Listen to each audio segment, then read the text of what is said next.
टिंगा सूबा पंजाब जिला गुजरात का एक कदीम तारीखी शहर है जो कि ना सिर्फ अपनी जरहेज मिट्टी बल्कि बैरून मुल्क मुकीम पाकिस्तानियों की कसीर तादाद की वजह से जाना जाता है। इस शहर के बारे में कहा जाता है कि इस शहर ने ना सिर्फ मुगलों का दौर देखा बल्कि सिखों का दौर, इसके अलावा अंग्रेजों का दौर और उसके बाद क्या में पाकिस्तान में या पाकिस्तान में बज़म हुआ है।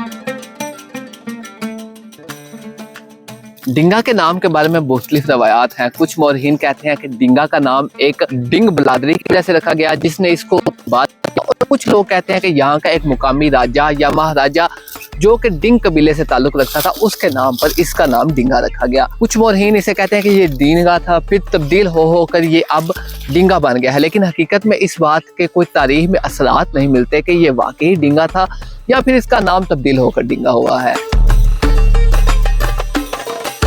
मुगल दौर की अगर बात करें तो मुगल दौर में ये शहर बहुत ही ज़्यादा अहमियत का हामिल था। लाहौर से दिल्ली जाते हुए ये मिडल पॉइंट रखता था और यहाँ पर बेशुमार सराएं बनाई गई थी। जब मुगलों का दौर खत्म हुआ उसके बाद सिखों का दौर आया तो सिखों के दौर में भी यहाँ पर बेशुमार डेवलपमेंट हुई और हिंदुओं की भी बेशुमार यहाँ पर असासे मौजूद है, जिसमें मैं अगर बात करूँ तो Kothi Sundardas government boys high school Dinga और महादेव मंदिर और महला आर्या समाज, और इसके अलावा भी बेशुमार बिल्डिंग्स हैं जो कि मैं आपको गिनवा सकता हूँ। कुछ तो इस वक्त मुकम्मल तौर पर ख़त्म हो गया और कुछ अभी अपनी ज़िंदा हालत में मौजूद हैं।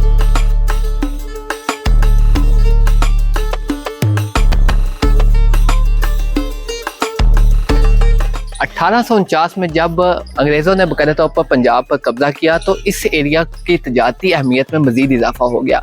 कहा जाता है कि जब अंग्रेज़ों ने यहाँ पर कब्जा किया उसके बाद यहाँ पर बाकायदा तौर पर ये रेलवे स्टेशन बनाया गया और रेलवे स्टेशन की बिल्डिंग आज भी उसकी जिंदा मिसाल हमारे पास मौजूद है और एज इट मौजूद है। इसके सराउंडिंग में तकरीबन 80 मुख्तलिफ देहात लगते हैं जहाँ पर बाकायदा तौर पर अनाज उगता था और उस अनाज को पूरे बरसगीर में सप्लाई करने के लिए ये रेलवे स्टेशन को इस्तेमाल किया जाता था। इसी तर्ज पर यह गला मंडी मेरे पीछे बनी हुई है। गला मंडी में बाकायदा तौर पर अनाज सारे शहरों से कलेक्ट किया जाता था और फिर रेलवे के जरिए दूसरे दूर दराज के इलाकों तक पहुँचाया जाता था। अभी भी ये रेलवे स्टेशन एज इट मौजूद है और हम दुआ करते हैं कि आने वाले भी चंद साल ये यहाँ पर गुजार जाएगा।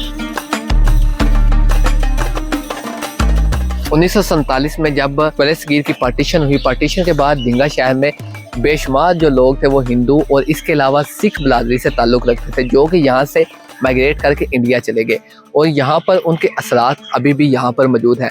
ज़्यादातर हिंदुओं और सिखों की ज़रिया माश का अगर अंदाज़ा लगाया तो उसमें ज़्यादातर का ताल्लुक ज़राअत के शोबे से था और इसके अलावा हिंदू जो से उनका बेशतर हिस्सा बाकायदा तौर पर तजारत से मुंसलिक था।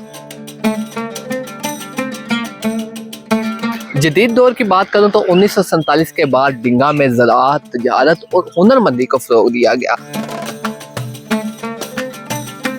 1970 और 80 की दहाई में जब बैरून मुल्क जाने का ट्रेंड चला तो यहाँ के बेशुमार बाशिंदे जो यहाँ माइग्रेट हुए और बाहर बैरून मुल्क में जाकर सेटल हुए और उन्होंने बेशुमार फील्ड्स में अपना लोहा बनवाया और उनका नाम पूरी दुनिया में इस वक्त जाना जाता है।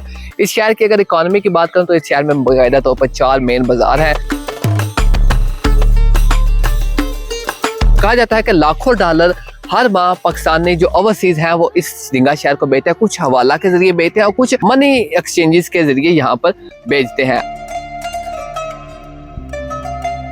डिंगा की सकाफत में पंजाबी जो तर्ज जिंदगी है उसका बाकायदा तौर पर हमें अक्कासी नजर आती है। इनके शादी ब्याह, तौर तरीके और रस्म रिवाज को अगर देखा जाए तो उसमें भी पंजाबी कल्चर की बाकायदा तौर पर एक झलक हमें नजर आती है।